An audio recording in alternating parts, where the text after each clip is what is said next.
जो परिवेश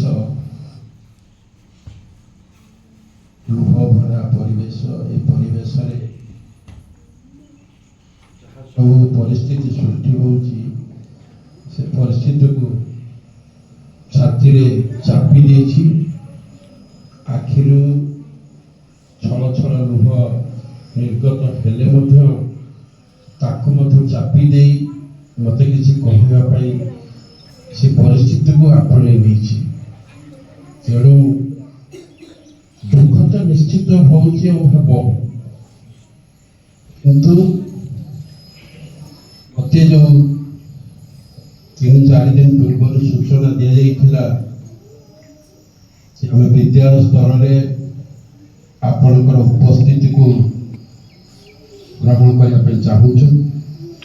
सपरिवार उपस्थित रही अनुरोध एवं मु भावी नी जे मो स्कूल तो सरकारी स्तर रे रिटायर्ड हो तथापि पारिवारिक सामाजिक विभिन्न कारण मुझे एवं भी कार्य साहाय्य करुछि तेणु ये कार्य करुवा साहाय्य एवं भी बंची रही तेणु आज विद्यालय स्तरीय जो कार्यक्रम